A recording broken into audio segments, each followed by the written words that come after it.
আসসালামু আলাইকুম রাহমাতুল্লাহ। সবাইকে চলে আসলাম আজকে আমাদের সেই ঐতিহাসিক লেয়ার মুরগির বাচ্চা ও দেশি মুরগির বাচ্চার 10ম দিনের আপডেট নিয়ে।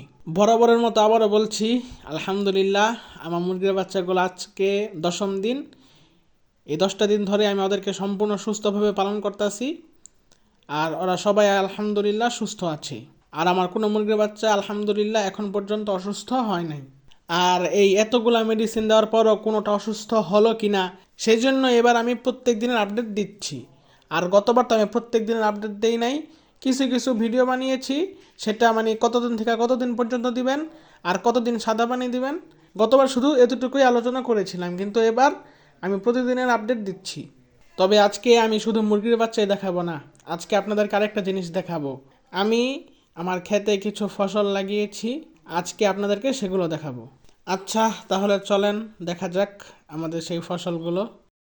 এসে বললাম আমাদের ক্ষেতে। এ দেখেন আজকের আবহাওয়াটা কীরকম, আর এই যে দেখেন দৃশ্যটা কত সুন্দর। কারেন্টের তারের উপরে একটা পাখি বসে আছে, প্লাস পিছের আকাশের ছবিটা মারাত্মক একটা দৃশ্য।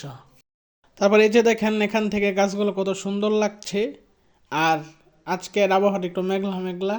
তারপর এই যে দেখেন মাশাআল্লাহ আমাদের মরিচ গাছ, এগুলো আমি লাগিয়েছি। আলহামদুলিল্লাহ মরিচ গাছগুলো খুব সুন্দরভাবে বেড়ে উঠেছে।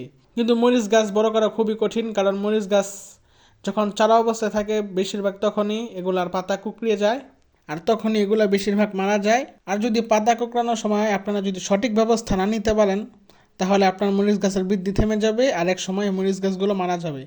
কিন্তু আলহামদুলিল্লাহ আমি আমার মরিচ গাছগুলো সঠিকভাবে বড় করতে পেরেছি। আর ইনশাআল্লাহ কয়েকদিনের মধ্যেই এগুলোতে ফুল আসবে এবং ইনশাআল্লাহ এগুলোর মধ্যে মরিচ ধরবে। আর এগুলো সব কৃষ্ণচূড়া মরিচ।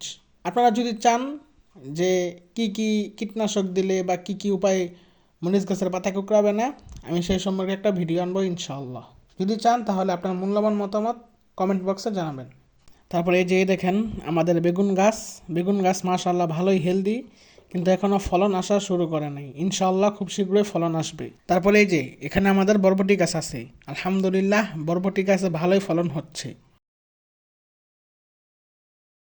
তারপরে এই যে দেখেন কি সুন্দর একটা দৃশ্য, মাশাআল্লাহ, এটা একটু উপভোগ করুন।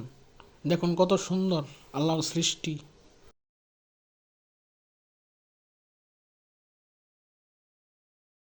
ওই যে দেখেন ছাদে বড় খাঁচাটা, ওখানেই আমাদের গলাচেলা সুন্দরী আর কালো সুন্দরী মুরগির বাচ্চা পালছিলাম। খুব শীঘ্রই ঝুটিওয়ালা সুন্দরীকে তার বাচ্চা সহ উপরে নিয়ে যাব।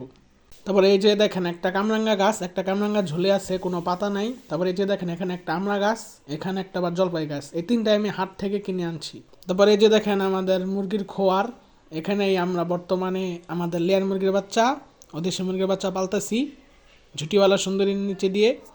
তারপরে এই যে দেখেন এখানে একটা করল্লা গাছের তেমন একটা ফলন আসা শুরু হয় নাই, পোকায় সব খেয়ে ফেলে। তারপরে এই যে দেখেন এখানে কিছু মোরগ মুরগি আছে। ওই যে দেখেন আমাদের গোলাপি সুন্দরী এখানে ঘাস খাচ্ছে। গ্রামে এই দৃশ্যগুলো দেখতে খুবই ভালো লাগে। আচ্ছা, তাহলে আজকের আপডেট এতটুকুই ছিল, আজকে আর দেখানোর মতো কিছুই নাই। তাহলে আজকের মতো এখানে ভিডিওটি শেষ করছি। আসসালামু আলাইকুম।